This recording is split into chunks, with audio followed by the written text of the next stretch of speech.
everybody. Thank you for that applause. Let me introduce our panelists. To my immediate left.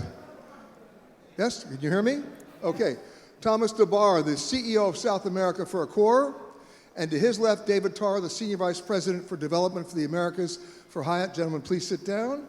We're going to hopefully have a decent conversation here. And first of all, let me repeat what Thomas has told me, how happy he is to be in a room with people. Right? You better applaud that. But Thomas, just a little bit of background on you first. This is not your first attempt to do business in South America, is it? Oh, so you must have read it somewhere. No, it isn't. Sometimes people think when you move from one continent to the other, because I come from Europe, I was based in Northern Europe for about 10 years. They say it must be some kind of restructuring that brought you here. Well, in my case, it kind of was, but that wasn't the main reason. It's my third tentative to come to South America. I tried it first in 2009. Unfortunately, you'll all remember the financial crisis, so I was supposed to do some development in South America, but it never happened. Then the people in Paris said, instead of going to South America, why don't you go to Northern Europe? Yeah, slightly different.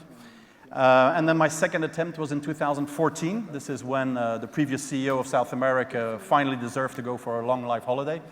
And the number two... Talking about Patrick.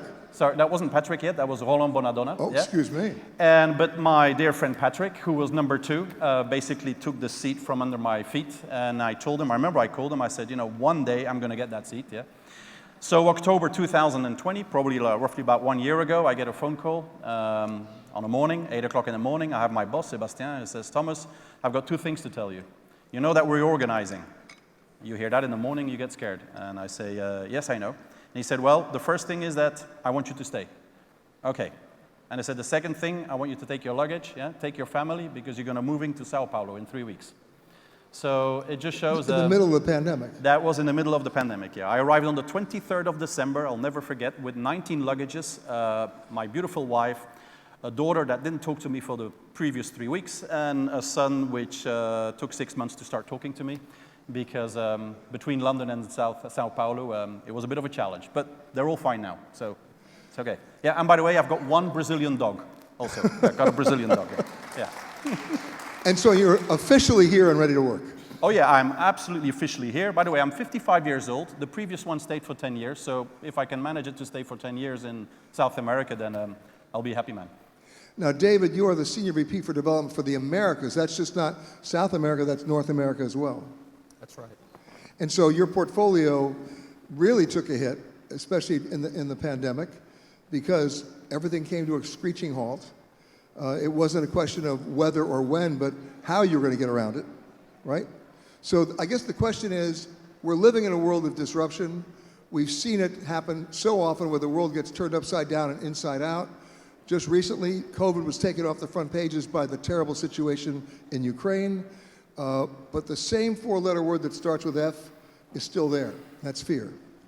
And whether it's consumer, owner, government, industry, it's all combining to give you guys a challenge.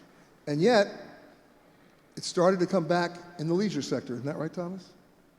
It started to come back in the leisure sector, yeah. But can I, if I may, can I just rewind long before the pandemic? This hospitality business, in whatever part of the world, yeah, is probably at least one of the most resilient businesses in the world, because it always comes back, yeah. So, but we don't only have a financial and economical and political crisis, and unfortunately, it's not always about war, but we've also had disruptors in our own business, yeah. And if I rewind very quickly, I'll quickly forward wind again, but roughly about 20 years ago, we had the first disruptors coming in our business. We call them the innovators, the booking.coms of this world, yeah. The second one came along were the aggregators, the TripAdvisor, Trivago, you name it. And then the third one was Airbnb. And in our business, we kind of looked at this train passing by. You know, the first one, the second one, the third one. Well, it wasn't just passing by, it was heading right for you. Exactly. And what did the hospitality do? I'm going to be quite frank here. Nothing. We just looked. We looked and it came by. I think the thing that we learned about this pandemic, yeah, it's another crisis. Of course, it's global. You can't compare it with the other ones. It's a pandemic. However, and I remember the words of the presenter this morning, you can look at the glass half full or half empty. You need to look at it half empty because these are facts and this is reality. but look at it half full. And I think a crisis, and I will give some certain examples, gives you a lot of opportunities, yeah? So this time, this fourth train, we're not gonna have it pass by, we're gonna act and react. And we had no choice, because during those 2 years, as our hotels were closed, we had to, unfortunately, ask roughly about 200,000 people not to come back to work. You know, when you had that, when you feel that, yeah, you start thinking, we need to rethink this thing. So it gave us a lot of opportunities to rethink the business. I'm happy to share a couple later on. Before we get to that, you talk about opportunity. I go back to, let's say, December of 2019, when Marriott was proudly announcing they were opening up one new hotel every 16 hours. Hilton said they were opening up one new hotel every day. That was the playbook then. David, that cannot be the playbook now. I think it depends where you sit. You know, if you're a company that, like Marriott, that has 1.5 million rooms and has to continue to grow, you need to find ways to do that. We're no different. We're much smaller. We're 1,000 hotels globally now, roughly. But you have to find ways to continue to grow your enterprise. And for a company like ours, which isn't as broadly distributed, it's a crucial element to remaining competitive, is to find ways to grow even through difficult times like we're in today. All right, so give me an example of how you, it's not a question of when, if, or whether, as you just said, it's a question of how. How. So how did you do it? Well, we've done it in a number of ways, going back to pre-pandemic in late 2018, we bought Two Roads Hospitality, a company that was very focused on immersive, experiential lodging opportunities across their brand spectrum, and we really leaned into that. We saw that there was an opportunity there to really grow our business through lifestyle hotels and immersive travel experiences like they had been doing. We acquired that brand in order to grow that footprint. And then more recently, our announcement late last year to acquire Apple Lodging Group was an opportunity for us to increase our resort portfolio by 100 resorts globally, and also to take a very affirmative step into all-inclusive, to say we're going to be the preeminent all-inclusive company among the major global brand companies. So that you can grow through acquisition as well as through organic deal-by-deal opportunities as well. But of course, the growth gets mitigated by some other facts. As we're sitting here today, I think there are probably between 500 and 1,000 hotels worldwide that are effectively in foreclosure. They haven't been able to make their debt payment. They may still be open, but they haven't gotten back yet. So how do each of you work with those owners to make sure that they have a fighting chance and at the same time hold on to their base? Okay, so the very short, quick answer, which is in the short term, of course, during this pandemic, if we rewind back, I think about 70–80% of our hotels were closed. Okay, so no closed, no revenue. Of course, the costs are lower, but still you have fixed costs, so you have to manage. So what we did for all our partners across the world, we're roughly in about 110 countries. This is the short-term answer. We relieved on certain fees, we decreased certain costs, etc. Basically, everything possible, yeah, to keep them afloat. And why is that? Because the last thing we wanted, once this pandemic is behind us, i.e., I think it's today, is to lose hotels, is to lose partners, because we're in this business not for a 2 or 3 year term. We're in the business for 20 years, 25 years, 30 years. I mean, depends on the contract. So, and as I said, we have so many crises. I think since 2000, we probably had about 27 different crises, yeah? So we keep on coming up, we're really silly, but we need to help them to get there. There's another thing which is more the long term, yeah? There's 2 things I'd like to share. Our guests are evolving. So we used to talk in the past about the corporate guest, the leisure guest, and then we have the events. I'm sure you've all heard it, okay? So it's nothing new. But tomorrow, we're gonna have a blur between those segments, yeah? And what do I mean by a blur, yeah? The leisure and the business guest is gonna become some kind of a pleasure guest, as you know, yeah? And the same for the events. How does that translate? People have understood during two years, staying at home, working at home, behind Teams and FaceTime and whatever. And although that a year ago, we all thought, everybody's going to continue working at home. You guys are the proof this is not happening. People want to come back because we are in a people business. So we said to our partners, well, let's have a look at our hotels during this pandemic. And we called it empty square meters. They were empty. Everything was empty. But you know what? Before the pandemic, some of our hotels had also empty square meters. We talk about food and beverage. Our hotels weren't always full. Our bars weren't always full. Our pools weren't always full. And why? Because they were very focused to the in-house guest. So we added to the food and beverage an E. So it's the food, the beverage, and the entertainment. So we took the opportunity during this pandemic. So you're tracking the local market. Sorry? You're tracking the local market. We're tracking a domestic market, yeah? And then again, that depends from one country to another one. Domestic market because people want to rediscover their own country. But also working. People are not going to continue working from home. They're going to work from anywhere. And that's why we invested in a company called Wojo. It's a co-working business. So all these empty square meters that we have, sometimes in the lobby, sometimes in meeting rooms, we transform them, yeah, into co-working spaces. That's just one example to diminish the empty square meters, to generate more revenue, and to generate more indirect revenue, and have more animation. And a hotel is supposed to be a little bit more than just a hotel and a bedroom. So I think that's what was one of the opportunities. And the second one is the joint venture we did with Ennismore. You touched on it, lifestyle.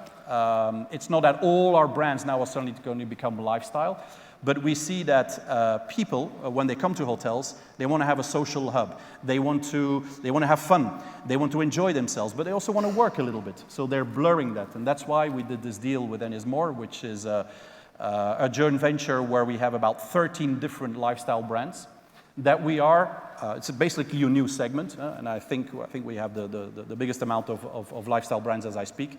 And this is another, I would say, it's not a trend anymore. It's how our business and how our guest is changing as we go along. You mentioned how you pivoted there.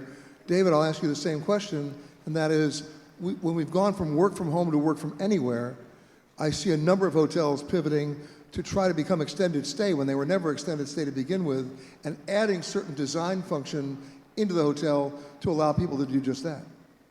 Yeah, I mean, we're looking for ways to deliver to a certain level of guest. And if let's take large group hotels out of the equation here, because we all have them. Thomas's company has them, we have them. Finally, we're getting back and having conferences like this where those hotels can get back to normal, but for over 2 years now, they've struggled with that. Beyond that, the smaller hotels that we have in our portfolio across our brands, our guests in those hotels are looking for us to over-deliver on the things that matter to them. It's no longer about, what's the next thing we have to put in the hotel to differentiate. It's more about really understanding what that guest wants when they travel. And more often, when they're traveling now, what they want is to know where they are, to feel immersed in the location, to go out and experience the retail and dining options that are in that location, which means you can take a lot. What we used to think we had to provide in the hotel, now that hotel can be a springboard to the local community. You can take some of those things out of the hotel because, frankly, a lot of our guests aren't demanding that as much today. Well, that brings up my next question, just in terms of the process of a hotel.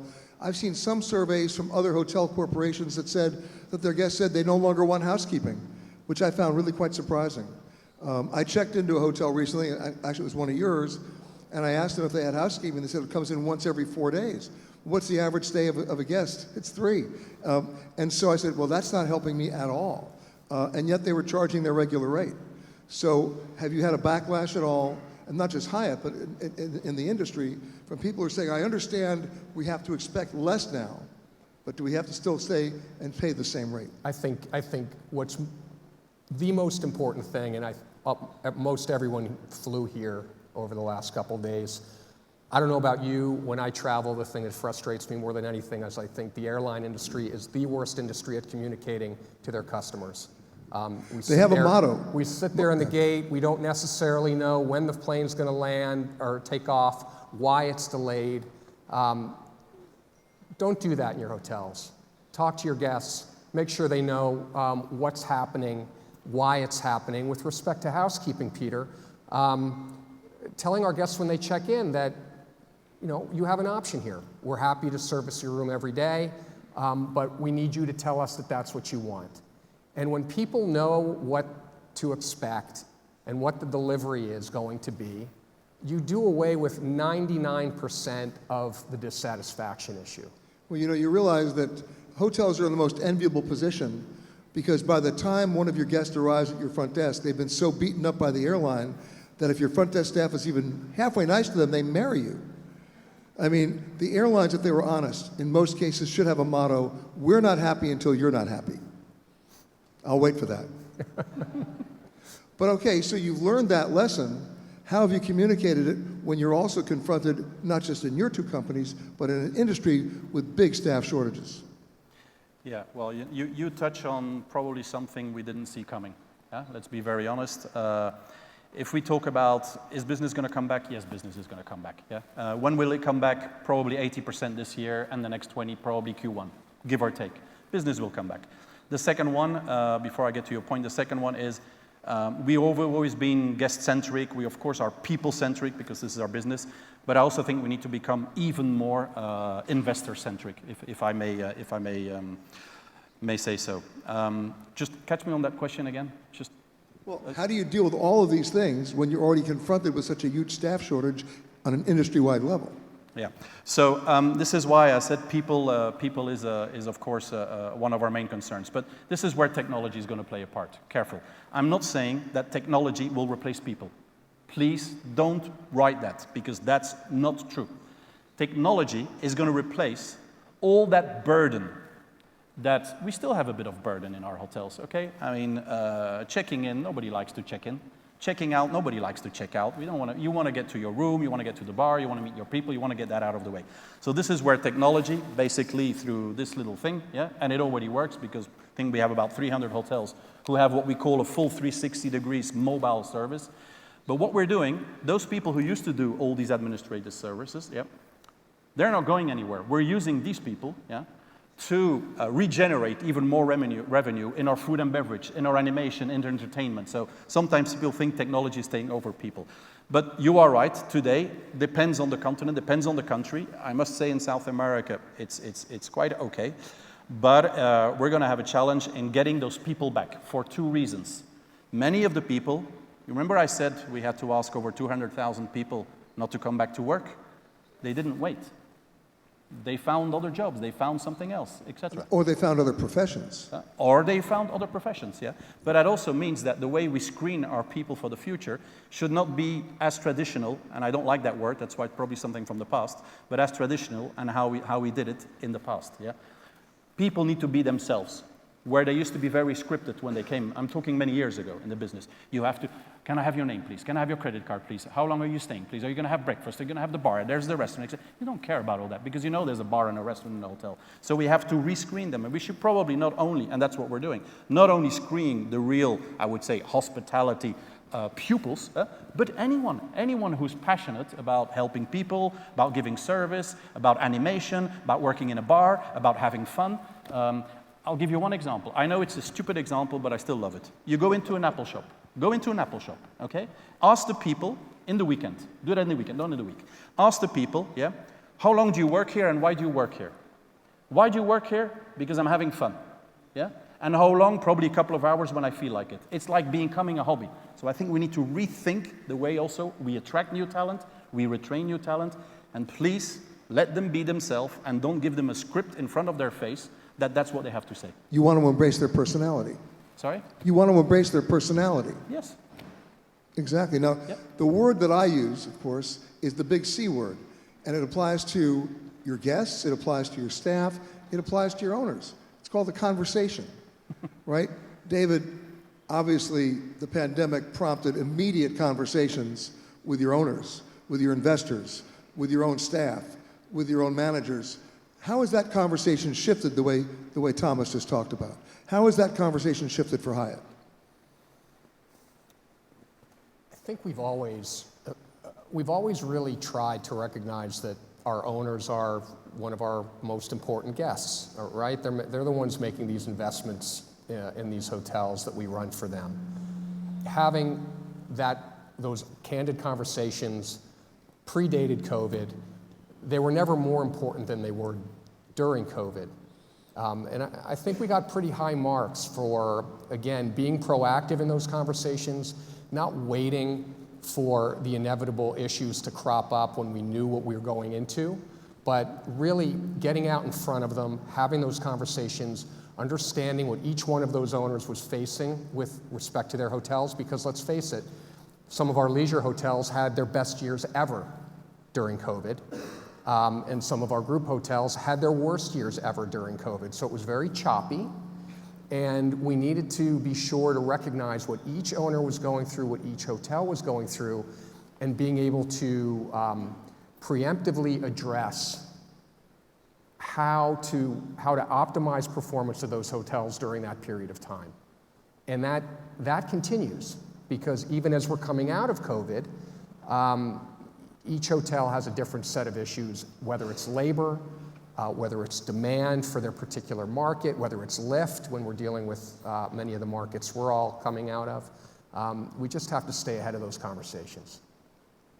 And then the conversation going beyond that to your guests in terms of what they can expect in the hotel experience.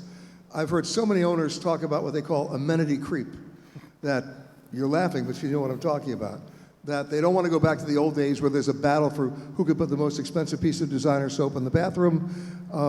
I will tell you the one aspect of, or the one outgrowth of the pandemic that I actually think is beneficial is that when I check into a hotel room, whether it's an ACCOR or a Hyatt, there's no longer any tent cards. There's no longer any paper goods. I'm not assaulted with brochures. It's gone. That's the good part.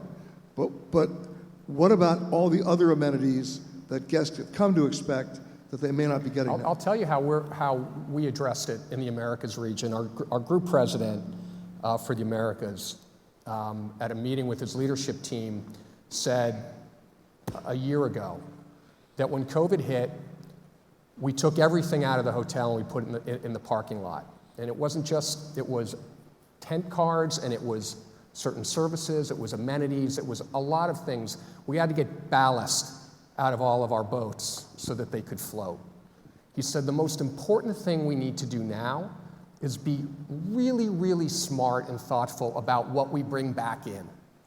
Because this isn't just, okay, back to normal.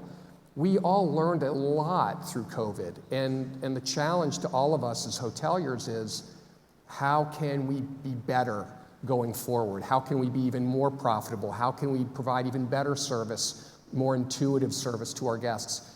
And that's where the real work happens now, because we took everything out really quickly. Now we have to be really thoughtful in how we bring it back and what we bring back.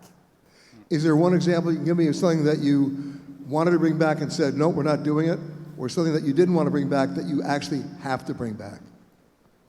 Well, I think we got a big wake-up call. Yeah. Before the pandemic, we used to talk about sustainability for quite many years. Yeah. I'm throwing in something else because we talked a lot about sustainability, etc. So one thing we've learned is that we can do with all that. We can do. We did it for 2 years. I know the reason was prompted by the pandemic. You know, you have no choice. Okay. But what if you turn that no choice into an opportunity, yeah? And then to finally do something what this planet needs, okay? It's a big name, CSR, corporate social responsibility, sustainability, etc. But we took the decision by the end of this year, and this has come back to your amenities. We will have no more plastic in the rooms. So basically your little, very shiny, designy soaps, etc. You'll still have great soap. You'll still have good quality soap, yeah? But it won't be in those little packages that we all throw away. So that's I would say, one of the actions we accelerated, yeah? Because we learned that we can do without. We learned we can do differently, even though you have all the marketing people making a bit fuss about it, but still. And at the end of the day, the quality and the service and the experience that the guest receives is still the same. It's just the packaging that's slightly different. So it's a concrete decision, yeah? A little bit englobed in your overall question. Yeah. And one final question for both of you. How has the playbook changed in terms of the pipeline? 2.5 years ago, we would have had a different conversation about what you had in the pipeline, how much was moving, what was being developed, where it was being developed. How has the conversation changed, and how has your playbook changed? What are you not doing now that you used to do in terms of you're dealing with investors and owners to make this business as attractive as it was 2.5 years ago? We're extremely focused on leisure, as you can imagine, for the points that Thomas made earlier as well. Either pure leisure or urban destinations that have a strong leisure element, that's where we're focused with respect to markets. But of course, development is fluid. For a business like ours, conversion, adaptive reuse, what are ways that we can enter new markets, because there are many markets where we have very little presence or no presence at all. Are there ways to gain access to those markets without waiting for a new construction opportunity? Because as we all know, first we lost the debt. Now the debt in certain markets is available, but unfortunately, because of supply chain issues, we're seeing costs go up 10, 20, 30% on projects that weren't coming out of the ground, which means conversion becomes really where we're focused today. And probably 24 months from now, we'll be pivoting back and looking at new construction projects again. So we need to be nimble, and we need to be finding ways to continue to grow our pipeline in a thoughtful way based on the environment we're in. Thomas? Well, I'll take South America and I'll give you a global number if you want. Last year, which was the worst pandemic ever, at least the second year of the worst pandemic in our business, we opened 24 hotels, which was actually more than the previous 3-4 years. So I'm just giving a fact, yeah. What does that say? It doesn't say that we are so great and everything. It basically says that our investors, which is our bread and butter, after the guests, of course, yeah, that our investors are still continuing to believe in this business, okay?